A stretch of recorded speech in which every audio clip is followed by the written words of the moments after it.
Thank you, Meredith and Heather. Welcome, everyone, and thank you for joining us today. My name is Jeff Giroux. I'm a member of the 2025 UC-Coro Southern cohort. I also serve as UC Riverside's Assistant Dean of Marketing Communications within the College of Humanities, Arts, and Social Sciences. On behalf of my UC-Coro colleagues, we thank you for your interest and your time today. Today's presentation covers the cohort project, which focuses on underutilized gifts and endowments across the UC system. Our goal, explain what's happening, why it matters, and how UC can address this system-wide challenge. You will hear from 4 speakers from UC campuses from across the Southern cohort. Our presentation will last about 30 minutes and will be followed by an opportunity to ask questions and engage in conversation afterward. If you have questions, please save them for the Q&A portion. Now let's turn to our project overview. Across UC campuses, substantial restricted endowment funds remain unspent or inaccessible. Causes include a lack of visibility, staff turnover, unclear policies, or outdated donor restrictions. This issue reduces UC's ability to maximize philanthropic dollars to support mission-critical areas. For clarification, a restricted fund is a type of gift fund in which the donor specifies how the money may be used, ensuring it is allocated to a particular purpose or project. But before we dive into the specifics of our project, we actually want to take a step backward and ask the philosophical question, why? Why now? As President Milliken highlighted in his November 2025 remarks to the Board of Regents, we are in a singular moment of historic uncertainty.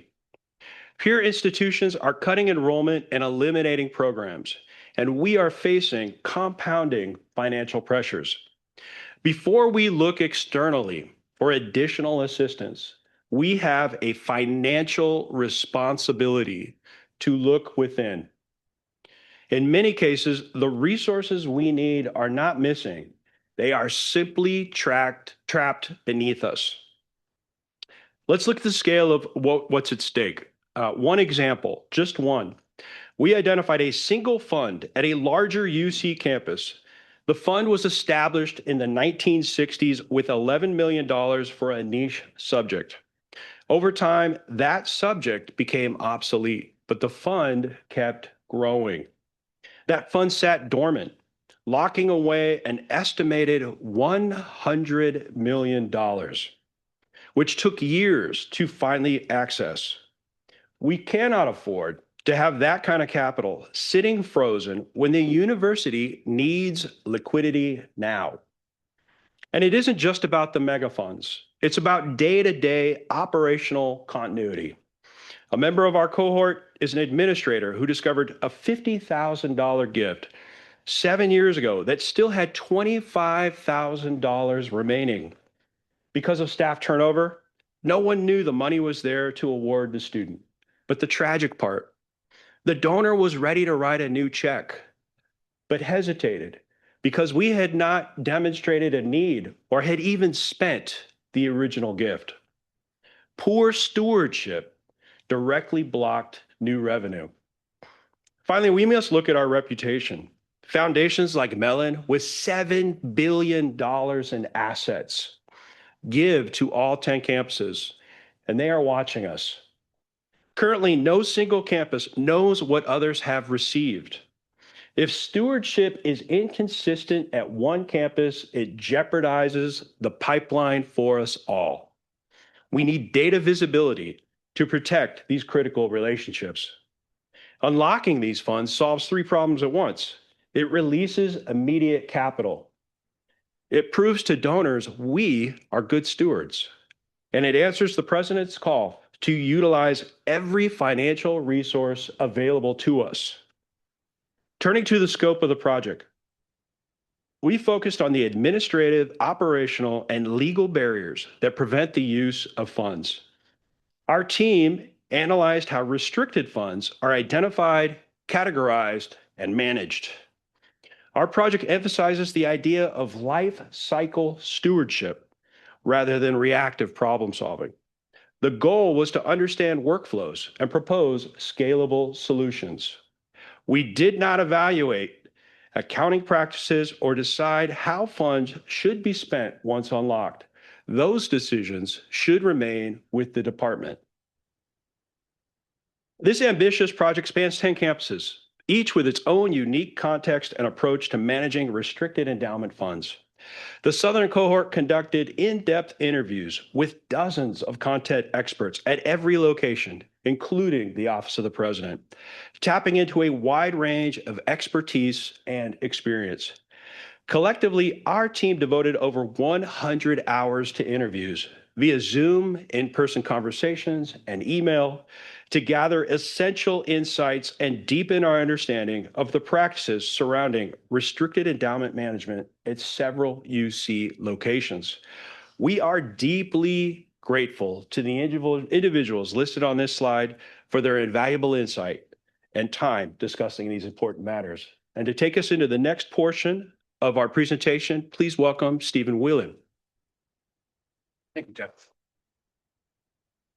So good morning. My name is Stephen Whelan. I'm Executive Director of People Services at UC California Irvine, and that is a shared unit that I'm proud to represent the campus, our College of Health Sciences, and UCI Health System. All right, why it matters. It really is clear. Budget pressures and rising costs mean every dollar is absolutely essential. Dormant gifts represent missed opportunities that include student aid, research, program innovation, and equity initiatives. And as we saw our stakeholders and our sponsors who impassioned us, and even when we presented our dry run to the University of Irvine cabinet, no leadership questioned the validity of this program. So our report, we're going to talk about the erosion of institutional knowledge and the impact it has on nearly every organization trying to unlock these restricted funds. Things as simple as the black hole effect, where a fund would be linked to a person regardless of their ability to manage it or the resources to manage it. Institutional folklore, where some of these funds have been dormant for so long, the legal complexities to unlock them may be far greater than the reality. And we cannot argue that there's a significant compliance and reputational risk if the donor intent is not fulfilled.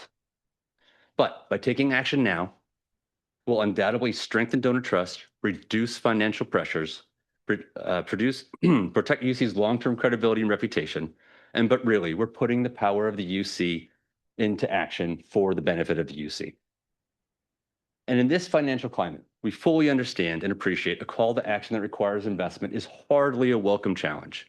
But for these very reasons, we will discuss today that Jeff and I addressed and we'll discuss further, it's these type of activities to unlock these restricted funds are the first to be put on hold, given the complexity, the resources required, the legal barriers, perceived and real, at a time when we're all battling resources just to get the job done at UC. All right.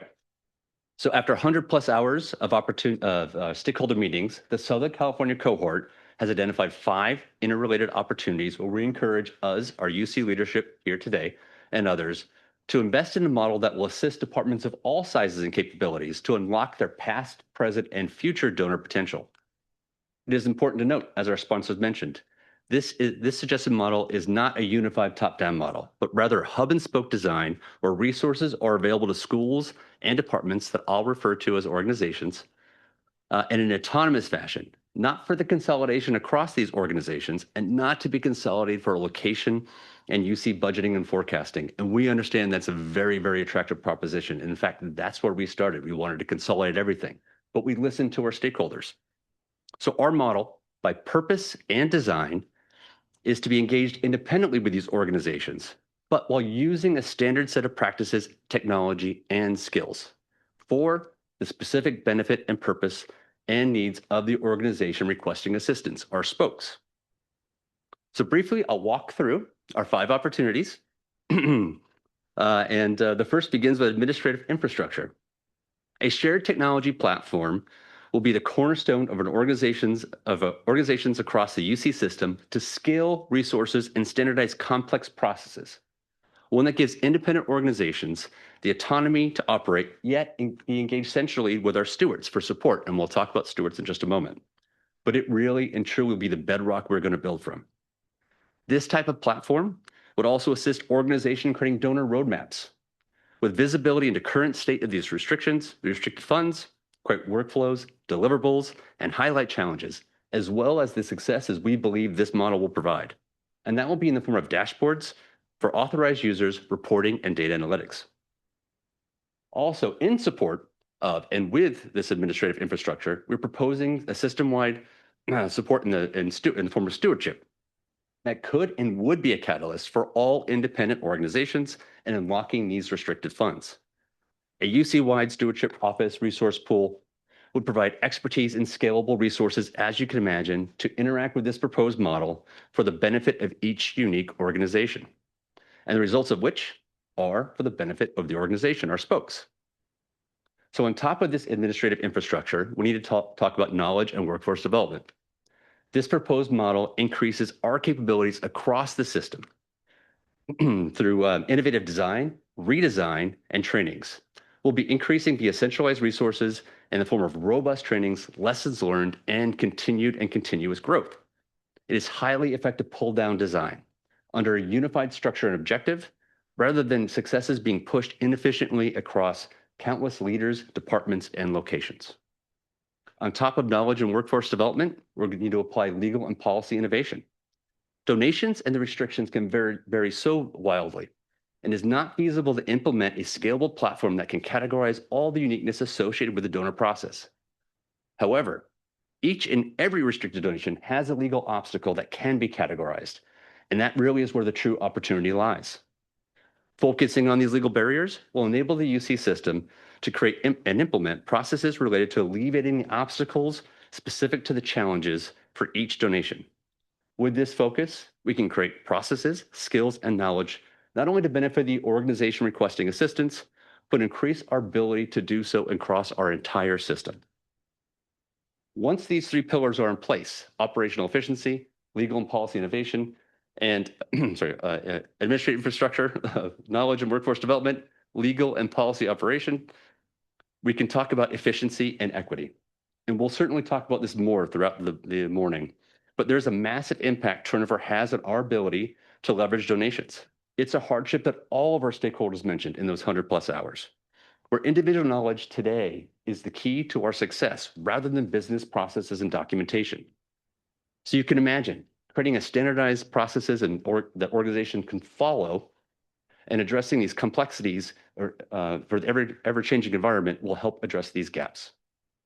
Lastly, but almost most importantly, is improved donor engagement and transparency.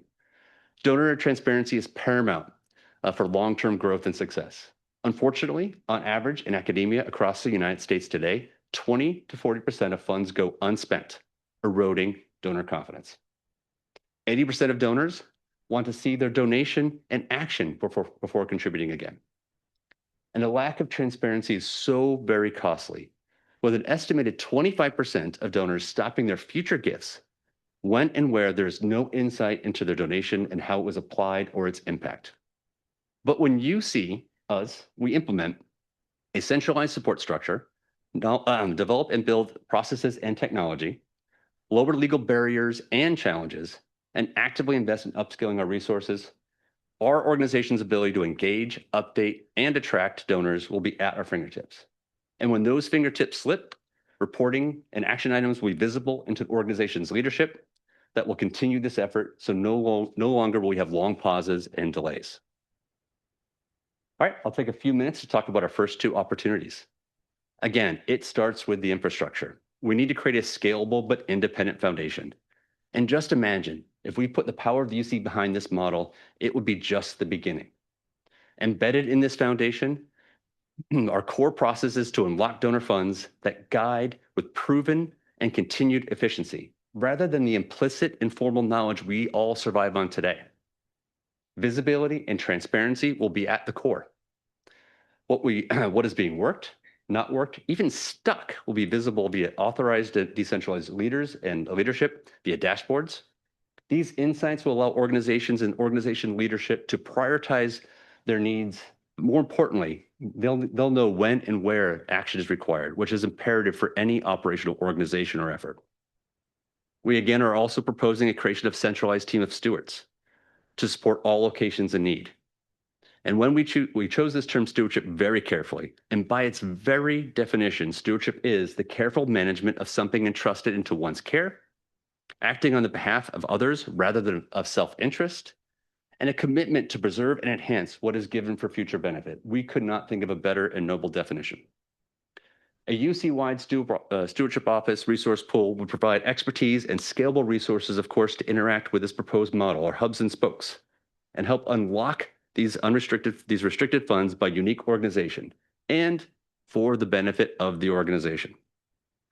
This administrative infrastructure will be built for optimization, knowing the importance and criticality of keeping our stewards trained to minimize the impact that turnover has that hampers our ability and effectiveness and efficiency today. This model must include a centralized, localized, on-demand, and required trainings related to administrative execution and excellence, and thus keeping our resources and skills evolving and continue optimizing our capabilities throughout the system. Our next opportunity, on top of administrative infrastructure, again, we're going to talk about knowledge and workforce development. Key to building knowledge will be digitally archiving agreements and legal rulings within our foundation to categorize, quantify, and vet barriers to unlocking these funds. Making these agreements accessible by digitizing gifts that are identifiable and indexed within the platform puts the knowledge and resources into action. Simple questions like, where are these donations? What specifically is prohibiting them to be utilized, or just things we have to answer is key to our success. Again, while the specifics of each donation vary to an unmeasurable degree, the path and obstacles for unrestricting the usage are far more manageable and require digitization and a structure where resources across the system, our hubs and spokes, can interact with our specific organization. We also emphasize the need for system-wide skill development and optimization and expertise. This goes above and beyond the administrative trainings we presented in Opportunity 1 and would focus and create educational culture of excellence in the areas related to the types of donations, ability to identify the current status of the gift, and effectively categorize these restrictions and types of restrictions. Then, and key, training can then focus on execution rather than uniqueness, where the latter is applied by a case-by-case basis, but the former is a set of business processes that direct the movement via a trainable and repeatable process, leveraging a standardized set of skills and defined workflows. That's the secret sauce. All right, we are just getting started. With a technical foundation, categorizing and digitizing all documents and artifacts, developing and executing a standardized set of best practices, and creating a trained resource pool are really just the beginning. Now, my colleague, Pamela Fruguet, will walk through how locations and stewards can leverage this model and to be more innovative, efficient, and effective while also engaging and re-engaging and attracting donors. Thank you, Stephen. I've been giving Stephen French lessons this week. My name is Pamela Fruguet, Assistant Dean, Undergraduate Education at UC San Diego. So, as we think about activating fund potential, it's important to acknowledge modern stewardship requires modern tools. Many older gifts were established under conditions that no longer exist. Programs have evolved, costs have changed, and institutional needs look very different. In those cases, rigid adherence to outdated terms can unintentionally limit impact, even when donor intent is clear. Cypre is another French term. Cypre is a legal doctrine which allows a court to amend a legal document to enforce it as near as possible to its original intent. This is where legal and policy innovation become an act of stewardship. Strategic use of Cypre allows us to honor donor intent while adapting to changed circumstances, keeping funds aligned with purpose and not frozen by history. Beyond traditional and complex judicial Cypre, there is an opportunity to consider administrative cypre through legislative or policy reform. Establishing clear, transparent standards could allow adjustments to occur more efficiently without compromising accountability or donor trust. This could include dedicated legal staffing to support units and standardized donor agreement templates that include flexible fallback language. By modernizing these legal pathways, we reduce uncertainty, we shorten activation timelines, and create conditions for operational efficiency. Legal clarity enables campuses to move responsibly, confidently, and consistently. Here we are. What is operational efficiency and equity, and how do we get there? Campuses and departments can benefit from a standardized and equitable system to support overall fund management and activation of dormant funds. Let's look at our sister campus, UC Davis, as an example. UCD has a solid template established under their dormancy triggers and activation policies. This model requires that funds be fully expended after 5 years of dormancy. Extending this model or one similar, system-wide, could create necessary accountability and escalate funds for review or donor re-engagement. Another option is pooling small or low payout funds. Gift accounts that fall under an established annual payout threshold of $3,000 to $5,000 or less, for example, could provide an opportunity with donor approval to pool accounts with similar purpose and create more meaningful awards while reducing administrative overhead. A UC standardized system stewardship framework that serves all schools and departments, regardless of resource profiles, would equalize gift fund management support and ensure that all disciplines have equal access to appropriately distribute philanthropic resources. Building a solid operational foundation supports our relationship with donors. When we talk about donor engagement, we're really talking about public trust. Gift funds represent someone's belief in our institution, their belief that their values will translate into real impact. When those funds sit dormant, the risk isn't just inefficiency, it's erosion of that trust. What we've learned is that dormancy often isn't about lack of need. It's about misalignment. It's about unclear intent, outdated assumptions, or simply a gap in ongoing communication. Donor engagement becomes the bridge that turns good intentions into usable, impactful resources. To bridge those gaps, we suggest exploring the development of gift fund dashboards as part of public and internal accountability. These dashboards can show evidence of stewardship with care, proof of distribution, and student and community impact. Dashboards can serve as a trust-building mechanism for donors and the institution by outlining things like percentage of funds actively deployed, formerly dormant funds activated annually, and time from gift receipt to first use.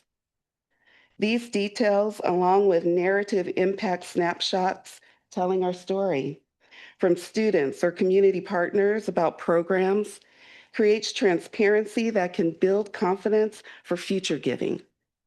When donors, leaders, and stewards can see that movement, funds deployed, students supported, and programs strengthened, it reinforces confidence and accountability across the system.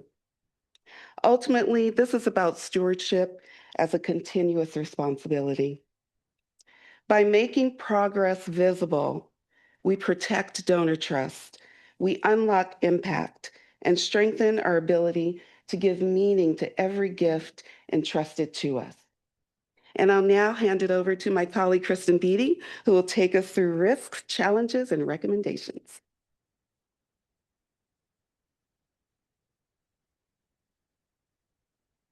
Good morning, everyone. My name is Kristen Beatty. I work at UC Irvine, where I serve as the Director of Academic Labor and Employee Relations. Let's go back to where we started. The financial opportunity cost here is substantial, potentially in the tens or hundreds of millions in unused funds. Some locations would not, and some could not share the total inaccessible funds. That alone is reason to act now, and that fact spurred us to continue with this topic towards actions we can take as a system to bring into focus and to unlock inaccessible funds. Administrative inefficiencies persist in the absence of standardized procedures for monitoring accounts. When funds are misinterpreted or ignored, and when there's a lack of proactive engagement, compliance risks are compounded, and then delaying action makes older funds even harder to resolve. Perhaps the most challenging risk, and what can be an irreparable shipwreck, the damage to reputation. Unspent funds damage donor trust and compromise future philanthropic engagement. The management of restricted endowment funds, so looking at the systemic sort of challenges, the management of restricted endowment funds across the system faces a complex set of interrelated challenges that have accumulated over decades. Fragmented stewardship responsibilities and inconsistent oversight have resulted in campuses and units with widely varying roles and processes. These issues are amplified by high turnover among key staff, especially fundraisers and department chairs, which results in the loss of undocumented context and donor intent. These challenges most acutely impact older funds. Many older funds suffer from incomplete documentation, with original agreements either missing or lacking modern language that would allow for flexibility. These obstacles are compounded by campus reliance on a patchwork of incompatible systems that hinder visibility, create substantial manual burdens, and stall action. Finally, the complex and resource-intensive processes required to investigate, unlock, and/or modify restricted funds. In our report, we refer to this as the investigative bottleneck. These burdensome processes perpetuate a backlog of frozen funds. Together, these challenges have settled like a haze over the fund management landscape, limiting the university's ability to maximize donor contributions. This project aimed to lift that haze. So let's turn the corner to where we should go from here. Overall, we can advance UC's fund management by building consistency and establishing resources that can withstand staffing changes. And how might we go about this? We're proposing a series of recommendations. Our first recommendation is creation of a system-wide work group to oversee stewardship reform, to develop comprehensive UC procedures for fund management and modification, and to provide consistent answers and information to campuses. Again, as we've said, this wouldn't be a top-down approach, instead a hub and spoke model with centralized information and resources. Turning to staffing. For now, we recommend a refocus on staffing with prioritization on fund access and stewardship after the gift. And when the budget picture changes, to expand staffing, especially in legal advancement and fund stewardship roles. Turning to systems, we recommend the review of commercial tools for fund management. And for campus action and awareness, to better bridge those staff turnovers that are inevitable, we recommend ongoing training at the campus level and improved communication around fund usage. Lastly, we recommend revising policies and fund agreements to ensure long-term flexibility and prevent future dormancy. Several campuses are implementing successful local solutions that could become building blocks for this system-wide work group. On this slide, you are seeing 4 campus solutions beyond the earlier UC Davis example that was shared by Pamela. These practices improve control of data, integrated budget accountability, increased stewardship engagement, For instance, at San Diego, the STAR program, that STAR stands for Stewardship, Transparency, Accountability, and Reporting. And they demonstrate the ability to centralize tracking. Lastly, there are multiple campuses who are building future flexibility into new fund agreements. These models inform a potential system-wide approach. UC has a transformative opportunity to unlock substantial philanthropic resources by improving stewardship management. Today, we've walked you through what is happening, why it is happening, and what we can do about it. A proactive, consistent, and coordinated approach will increase financial flexibility, reduce risk, and reinforce donor trust.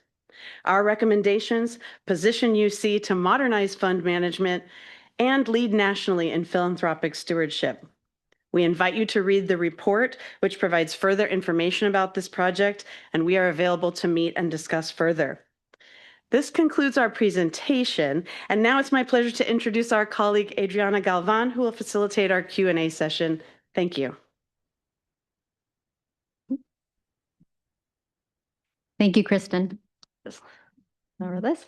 Hi, my name is Adriana Galvan. I'm Dean and Vice Provost of Undergraduate Education at UCLA. I'm also a professor of psychology at UCLA. I'd like to invite my colleagues, Alex, Agam, and Stephen to come to the front and join me. They will be our Q&A panel. So I'd also like to introduce my colleagues, Barbara Inderwish and Grace Park, who will be moderating the Zoom questions as they come in. Introduce yourself. Oh, sorry. Please introduce yourself. Hello, everyone. I'm Stephen Larkin. I am the Managing Director of Operational Strategic Initiatives at UCSD. Good morning, everybody. Agam Patel, UC Riverside, and I serve as the Executive Director for Health, Wellbeing, and Safety for Student Support and Advocacy. Good morning, everybody. My name is Alex Ratty. I'm the Assistant Dean for the Sciences at UC Santa Barbara. Thank you. Now we are available for questions. If there are any in the room. Yes. Please state your name again and you at. I moved seats, but I'm still Jennifer Bungie. I'm a colleague of Rita Clemens. I am super excited by this project. I love Coro projects because they're so impactful and they really focus on actionable items for some of our biggest challenges. So I love the hub and spoke idea. When you were doing your interviews, and maybe the interviews happened before you came up with the concept, how many of your locations or the people that you interviewed, did you find that there was a willingness or a desire to do something more system-wide? And how many do you think may need more influence to get on board? Thank you for that question. I think one of my colleagues alluded to the fact that some folks, while the willingness is there, many folks on campus would not or could not share the amounts in their locations that are sitting dormant. But there is definitely a willingness and a partnership to engage and figure out what those funds are in terms of unlocking them. But then more importantly, we do need some guidance and some support from our friends at OP.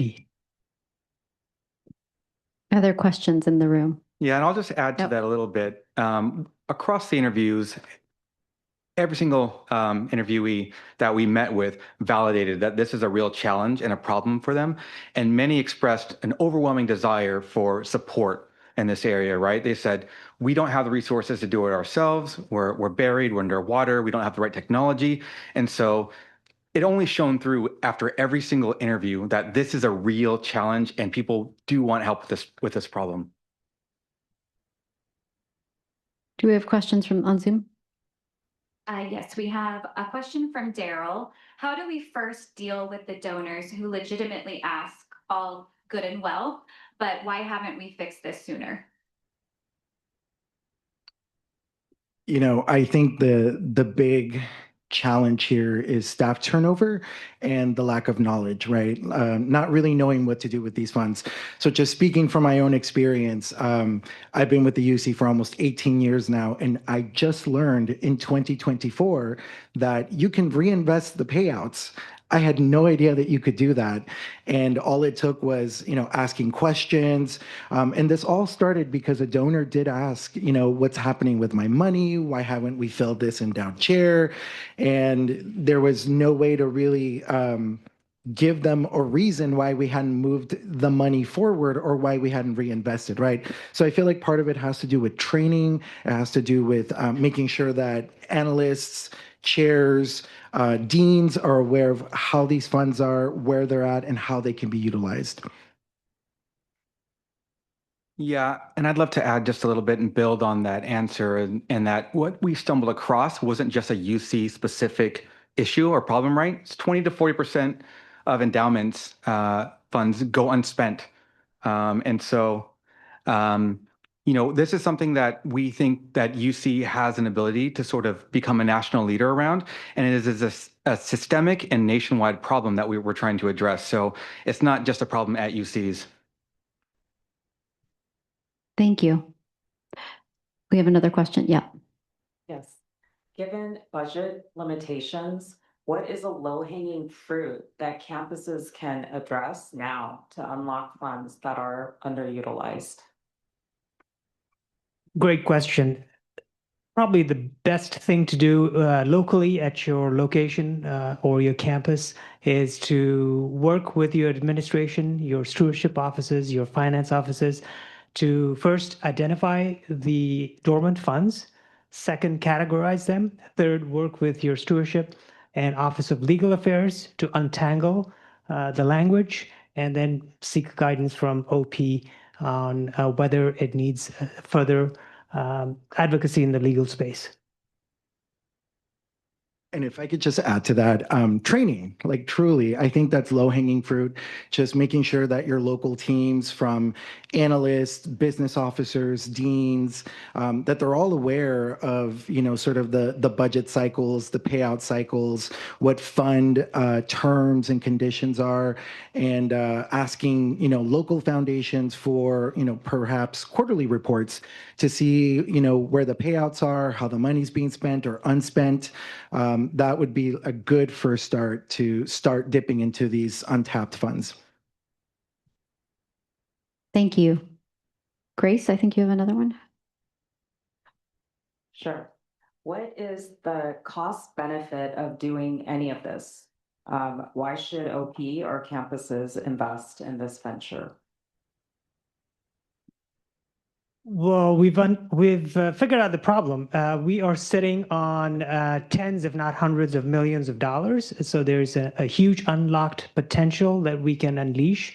And as my colleague Jeff alluded to earlier, we have a compounding financial obligation to the university and the people we serve in the state of California.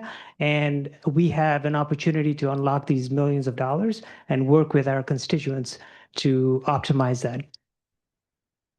Yeah, I'll build on that a little bit. So when we were trying to decide on our project about a year ago, right, we knew that if we were to go up here and advocate for investing in another service or another cost center, that was not going to meet the moment, right? That was not going to be the right idea. And so what we try to do is we try to determine how we can make the most impact and directly address our financial situation, context, and challenges, right? So we realized with this opportunity, the moment was that we could find a way to have a minimal investment that would make a maximum massive impact of tens of millions, if not hundreds of millions of dollars. And it's there. It's already in our basements. We just have to go down and get it. And in addition to that, by improving our reputation about how we activate our funds and create impact, we're also attracting future funds from our donor community, right? So they will see us demonstrate that we're turning this money into action.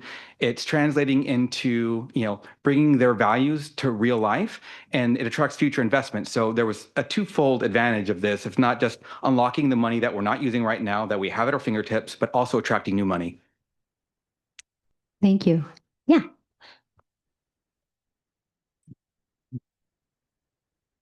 Wonderful presentation. I'm Mika Estrada from UC San Francisco.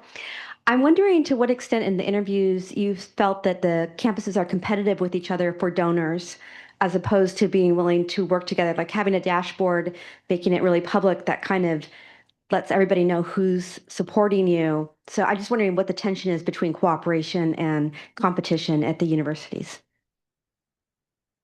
That's an excellent question. I feel that our project was grounded on processes and on locking and providing information. It wasn't so much so as let's look behind the curtain and see how much money you're holding behind the scenes.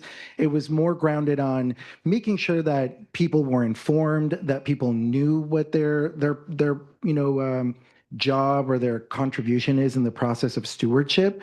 And that's what people were excited about, right? Making sure that everybody was on the same page, using the same playbook to manage funds, to, be good stewards of funds and to report out. I can see what the reticence might be of participating, right? But again, it's grounded squarely on processes, management, proper reporting, that sort of thing. Thank you. Was there another question I saw over here? Yes.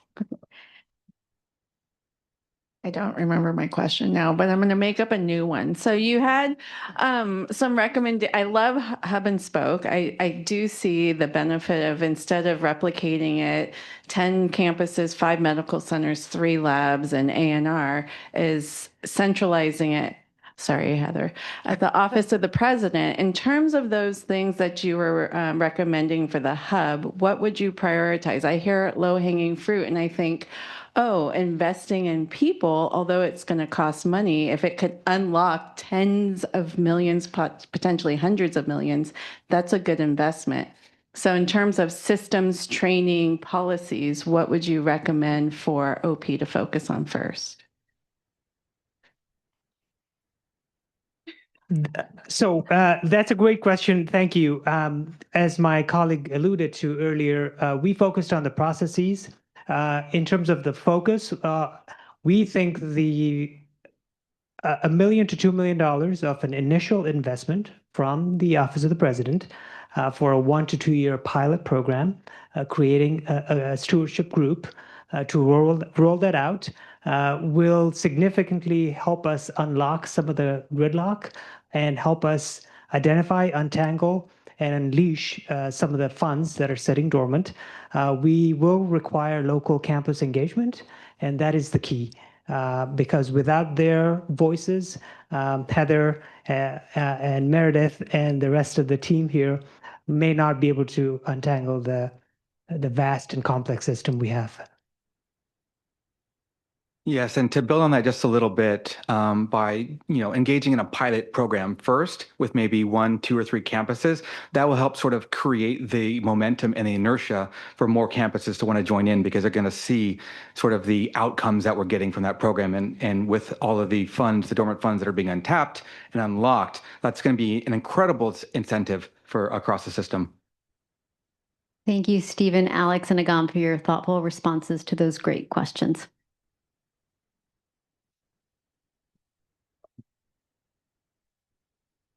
Okay, so before we conclude, we just want to acknowledge all of our Southern cohort colleagues as listed here.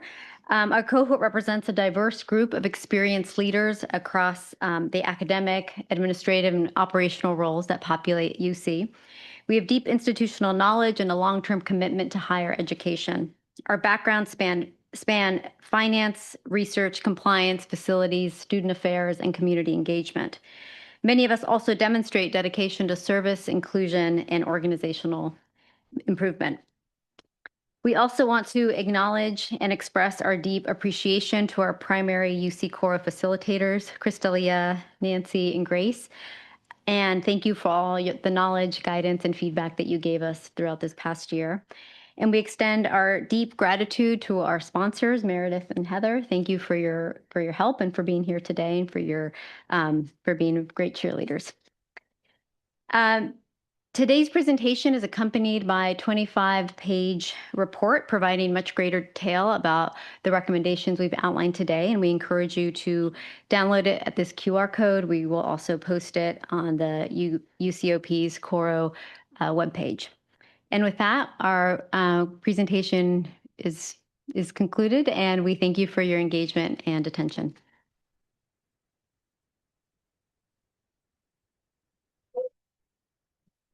Woohoo!